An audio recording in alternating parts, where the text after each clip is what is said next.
In this video, I'm going to show you exactly what it takes to run and operate an accommodation business here in Portugal. I own, operate and run a very successful accommodation business here in Portugal for families who are looking to vacate here in gorgeous Portugal, and for those people on tour, travelling around or working locally, I provide top quality bed and breakfast. Now, I've been doing this for nigh on 8 years. So I've got a lot of experience which I'm about to share with you. So if this is something that you're thinking of getting into, you're on the right track. At the end of this video, you will know exactly what the important elements are for running a very successful business here in Portugal. I suggest you watch this video up here. It shows the two accommodations that I've got, holiday accommodation and B&B.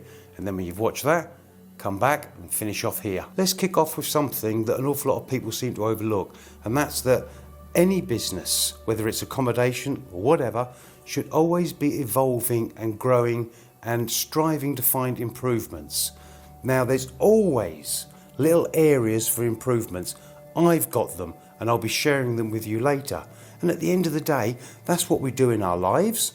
So why wouldn't you do it with your business? Let's kick off with the apartment. The guests left at 11 o'clock and the time now is just gone 11:15. I've got new guests coming in today.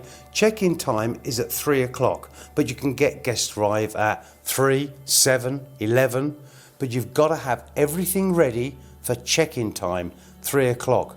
So I've got to get everything clean, tidy, organised and pristine for 3 o'clock. And I've got to do it all on my own. So off to the apartment we go. Day-to-day realities. Okay, the guests have literally just checked out, so I've got to make an assessment on how clean or dirty the apartment is, because that depends on how much time I've got to spend working on it. Now, I also check for things like stains on the settee, because that will involve extra cleaning. One of the things that you will be judged on is your cleanliness. And this is important because when customers leave reviews on the booking platforms, they're asked, how clean was the place? So you have to be 5-star clean. And one of the most important places for that to apply is here, Casa de Banho, in the bathroom and toilet. So this has to be absolutely perfect, as does the rest of the accommodation. When I say 5-star clean, I mean 5-star clean, which means lifting up the sofas and the beds and making sure that they're clean underneath.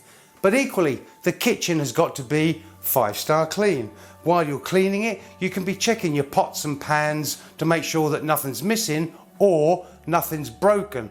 You will get the customers break glasses, for example, throw them in the bin, and then you think to yourself, well, why am I missing this, missing that? So you have to have replacements and make sure that all is there available for them. Maintenance and troubleshooting is something else that you're going to have to deal with. Now, you've got two choices on how you do that. You can either pay somebody to come in and carry out repairs for you, or you do it yourself.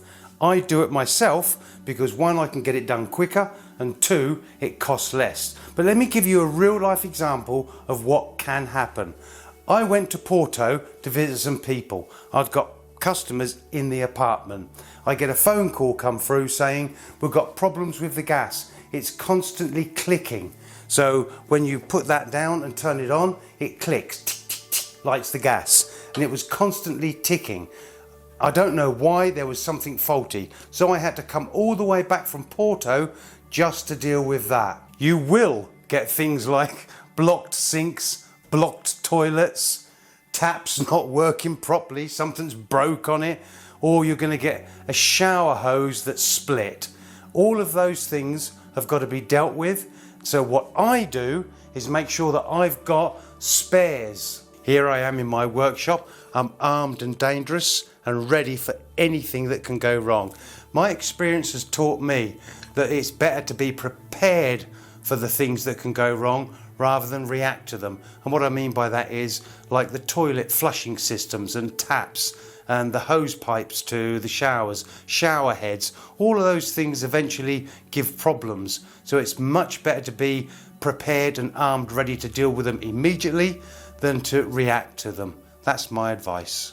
Check-ins are one of the most important things that you can do. This is where you get the opportunity to make a long and lasting impression. So I get my guests to message me on my phone 5 minutes before they arrive.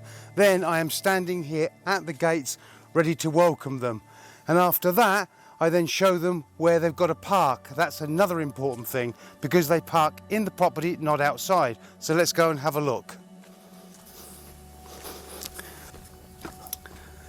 So I bring the guests in and get them to park here. This is where the people in the apartment park, and over there is where the people for B&B park. I then help the guests in with their luggage.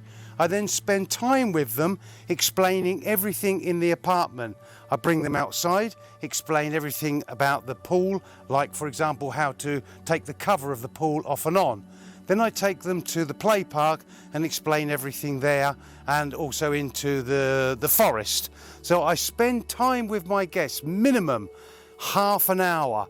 I then leave them to unpack, get settled in, and I go back to them about 3/4 of an hour later and ask, have they got any questions? Is there anything I can help them with? This is so important to get your guests checked in thoroughly and comfortably. So your guests have had a fantastic holiday at your accommodation.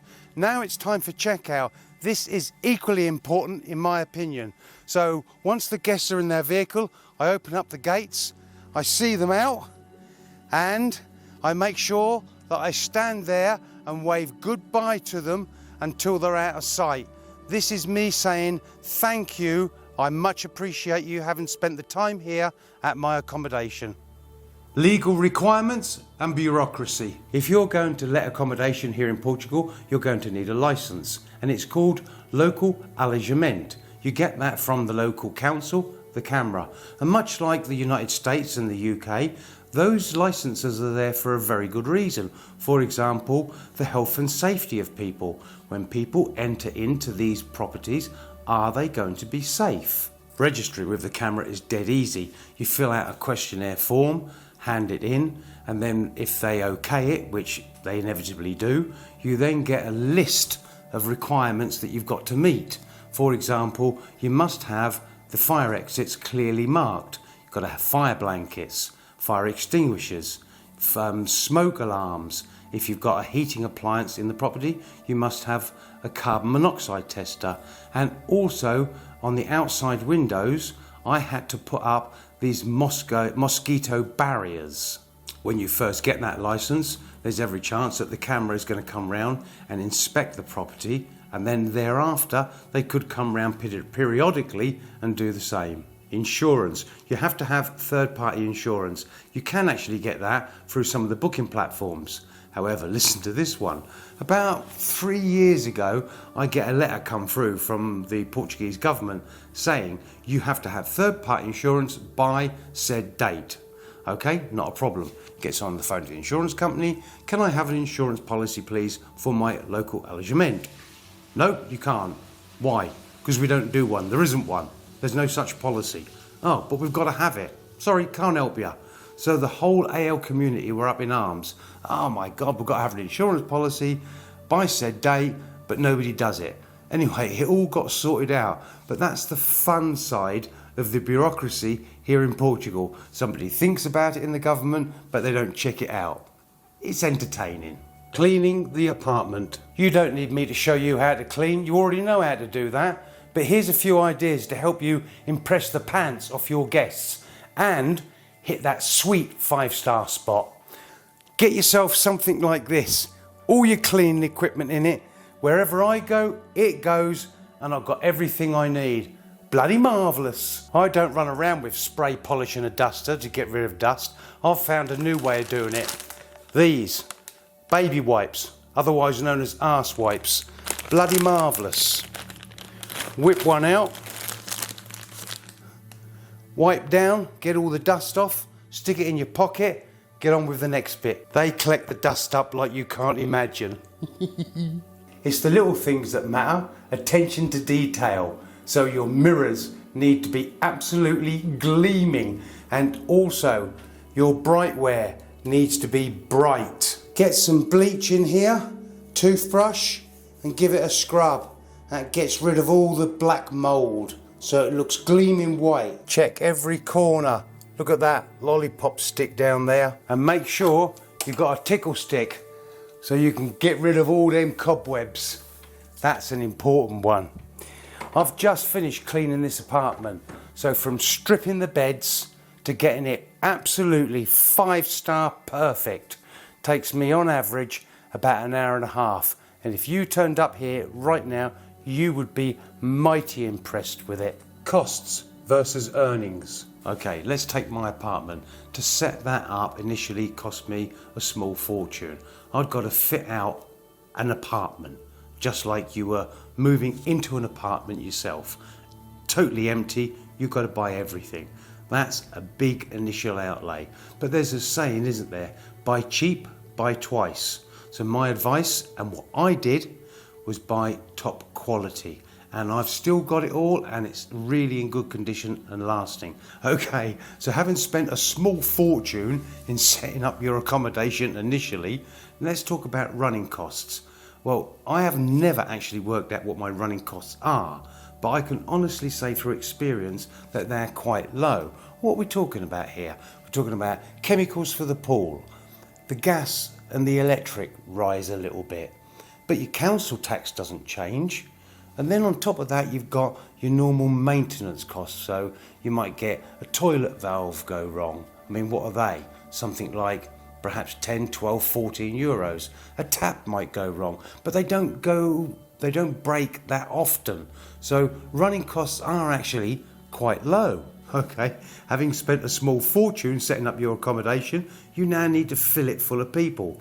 Now, if you're going down the road of a niche market, for example, bikers, then you will want to do something like perhaps set up your own website or advertise where bikers are going to see those adverts to attract them in.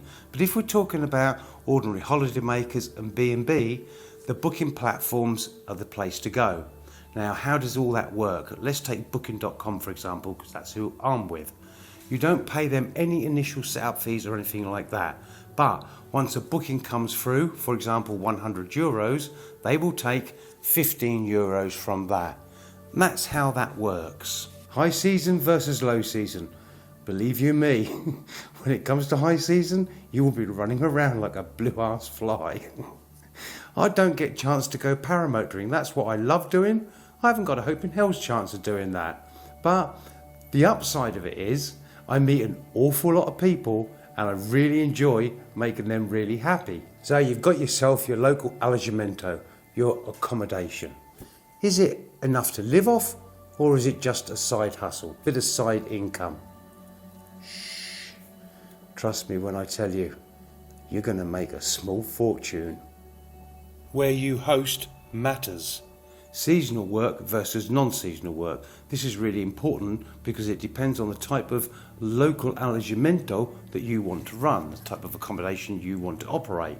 Now for me here, I have my apartment absolutely booked up through the summer season. But come the end of September, there are no holidaymakers coming out here. So what do? I turn the apartment over to B&B, and that works perfect. Now, on one particular occasion, there were some workmen in the area spending a lot of time setting up solar panels, so they came here for their bed and breakfast. Now, I get a very good steady flow of B&B throughout the year, but for example, in the major cities, B&B would be absolutely thriving business. Cleaning the pool and outside area. The families, and especially the children, will spend a lot of time in the swimming pool. So the pool has to be clean on their arrival and the chemical composition of the water perfectly correct. How to stand out and use your unique selling point. Tourists and holidaymakers' expectations. Well, this is initially set by the photographs that you're going to provide to the booking.com platforms, social media, or even your website.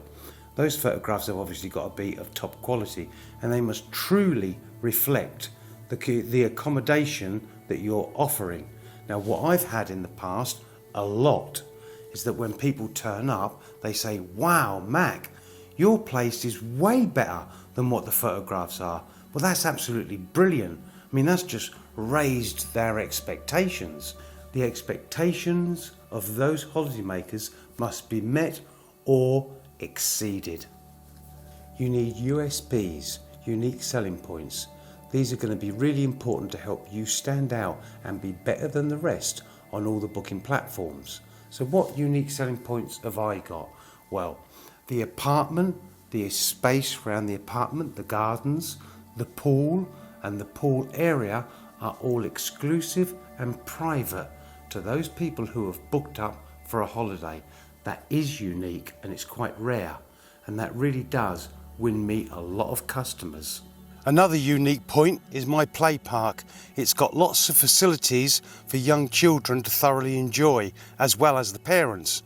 And this means that not only do the children have a wonderful time here on holiday using the pool, but they've got other things of interest. This wins me a lot of business, and I don't charge for using the play park. It's included in the price, and obviously the price is a little bit higher. Earlier in the video I spoke about areas of improvement, and there are two that I'd really like to do.